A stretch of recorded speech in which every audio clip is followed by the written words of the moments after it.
ఈరోజు చాలా పెట్రోల్ బంక్స్లో చాలా రష్ కావడం జరిగింది.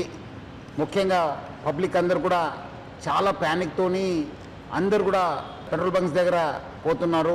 ఈరోజు నేను, మన అడిషనల్ సిపి గారు, జాయింట్ సిపి గారు, మన కలెక్టర్ గారు హరిచందన గారు, మన district civil supply officer Srinivasu అందరూ కలిసి మనం ఒక రివ్యూ మీటింగ్ పెట్టుకోవడం జరిగింది. దాంట్లో మనకు తెలిసిందేమంటే ఎటువంటి స్కేర్సిటీ లేదు, మనకు సఫిషియంట్ స్టాక్ ఉంది. 60 రోజుకు సరిపోయేంత స్టాక్ ఉంది. అది ఎందుకో ప్యానిక్ అయ్యి చాలామంది వాళ్ళు 2 వీలర్ కావచ్చు, 4 వీలర్ కావచ్చు, అన్నీ ఫుల్ ట్యాంక్ చేసుకుంటున్నారు. మనము మొన్న 22 రోజు చూస్తే 3024 KL మనకు ఆ రోజు సేల్ కావడం జరిగింది. నిన్నే చూస్తే 6400 KL మనము సేల్ కావడం జరిగింది. అంటే ఆల్మోస్ట్ డబల్ సేల్ కావడం జరిగింది. పబ్లిక్ అంతా ప్యానిక్తోని ఫుల్ చేసుకుంటున్నారు. ఎవరు కూడా ప్యానిక్ కావద్దు. సఫిషియంట్ ఫ్యూయల్ ఉంది మా దగ్గర, సఫిషియంట్ స్టాక్ ఉంది. ప్యానిక్తో వచ్చి అన్ని దగ్గర లైన్ కడుతున్నారు, చాలా వాల్ టైం కూడా వేస్ట్ చేస్తున్నారు. ఒక ప్యానిక్ సిచ్యువేషన్ క్రియేట్ చేయడం జరుగుతుంది. సో మనం కూడా అన్ని చోట్ల కూడా బందోబస్తు చేయడం జరిగింది. రెవెన్యూ సైడ్ నుంచి కూడా వాళ్ళ ఆఫీసర్స్ని పెట్రోల్ బంక్స్ దగ్గర పెట్టడం జరిగింది.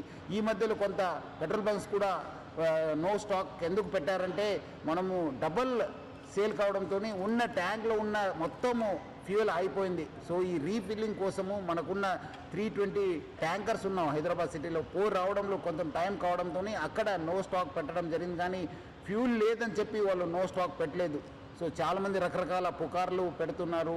చాలా చోట్ల అక్కడేదో గుజరాత్లో అయింది, ఢిల్లీలో అయింది, రాజ్కోట్లో అయింది, సూరత్లో అయింది, చాలా షార్టేజ్ ఉందని చెప్తారు. అది అలాంటి ఎవరు పుకార్లు నమ్మొద్దు.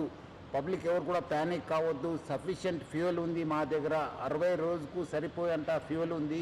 మనం చాలా డీటెయిల్గా రివ్యూ చేయడం జరిగింది. సో పబ్లిక్ ఎవరు కూడా ప్యానిక్ అయ్యి పెట్రోల్ బంక్స్ దగ్గర చేరొద్దు. మీకు సఫిషియంట్ స్టాక్ ఉంటుంది. ఎవరు కూడా ఫుల్ ట్యాంక్ చేసుకొని మళ్ళీ అనవసరం కూడా ఇబ్బంది పడొద్దని చెప్పి నేను మరీ కోరుతున్నాను.